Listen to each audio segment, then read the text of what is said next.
I'm Hedin Daubenspeck. I'm a spiritual elder, and I've got something to share with you this morning. I'm 75 years old, and I received the 4th degree of initiation in the mystery school when I was 55 years old, 20 years ago. And that was my go-ahead to start teaching. So I began sharing some spiritual wisdom.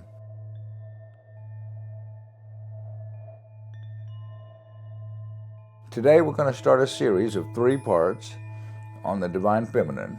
In a recent discussion with my wife and her friend Marie about the Divine Feminine, I shared with them my writings from 20 years ago when I started teaching. In our recent discussion, I shared the history of Mary, Mother of Jesus, and the significance of referring to her as one that was a Divine Feminine, and Joseph as a Divine Masculine. These teachings were not taught as they were one of the truths hidden from the Bible. It was determined by conversations with those companions that I should share this information with you on this video, as it certainly had reminded them of unanswered questions they had asked in their youth and until our present-day interaction had not been answered. My wife in particular was surprised that she had never thought of Mary's mother and Mary's grandmother's story. Dana, my wife, thinks and speaks allegorically. She was shocked at not having pursued this questioning, given the reflections of truth revealed when gauging the symmetry of occurrences in past and present, the relevance of the past, the inheritance of generational ancestry, and the reflections of it all making so much more sense to our knowing. So, share a moment with me while I reflect on where my years of study have found relevancies, understanding that make my experience more wisdom-giving than even in the beginning. While our conversation will include and feature Mary and Joseph, Mother and Father of Jesus, you will find that all the people are divine, expressing in love their truth in being, becoming themselves in form at our greatest presence of divinity. The Divine Feminine was mostly removed from the Bible. And when she wasn't removed, she was made a villain or minimized. I'm going to quote some text from the Gnostic Trek, which I found on a page on Facebook. First of all, we're going to begin in the book of Genesis with the first man and the first woman. What I'm about to tell you is knowledge that was removed from the Bible and hidden, but it can be found in the ancient legends. Lilith was erased because she refused to submit. This is why you were never taught her name. In older traditions, Lilith was Adam's first wife, created equally from the same earth, not from his rib, not secondary, but from the same earth and equal to Adam. And she refused to submit, refused to be beneath, demanded equality. For this reason, she was demonized, turned into a monster, erased from the story, and replaced with a more compliant partner. Does this fit a pattern? Sounds familiar? The church doctrine removed all aspects of femininity because they were patriarchal, authoritarian, and they wanted to dominate mankind. The feminine is inward. When we learn the feminine, we go inward, and all the answers are found within. We don't need a church, we don't need a priest, we don't need a temple. All the answers are within. That is the feminine side. The feminine who demands equality becomes the demon. The woman who refuses to submit becomes the villain. The one who will not comply gets written out of the book.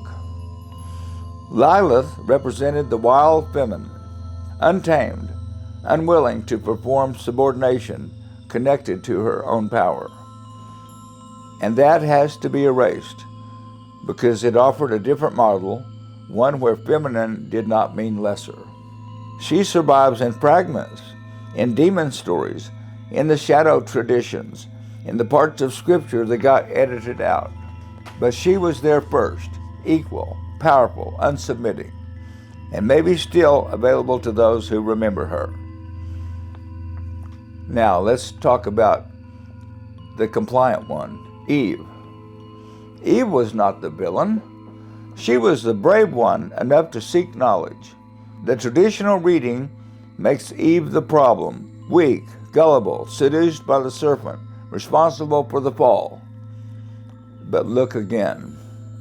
She saw that the tree was good for food, pleasant to the eyes, desirable to make one wise. She sought wisdom. She reached for knowledge. She was unwilling to remain ignorant in paradise. And for this, she has been blamed for thousands of years.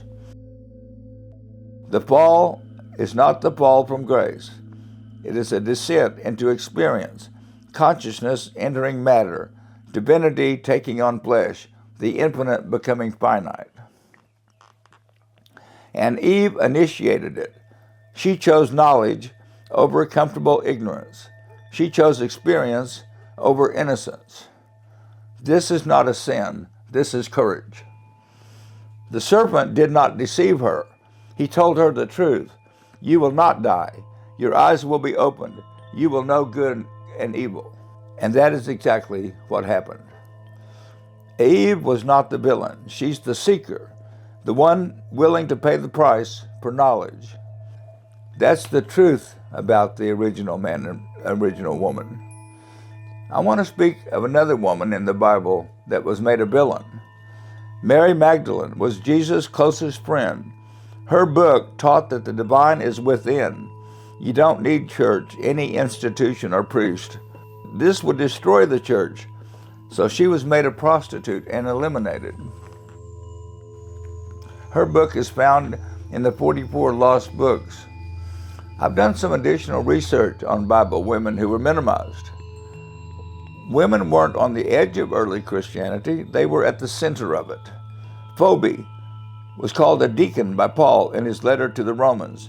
Not a helper, not a deacon's wife, a deacon, using the exact same Greek word applied to the men in the same role. Junia, described as an apostle, prominent among them, not associated with apostles, an apostle herself.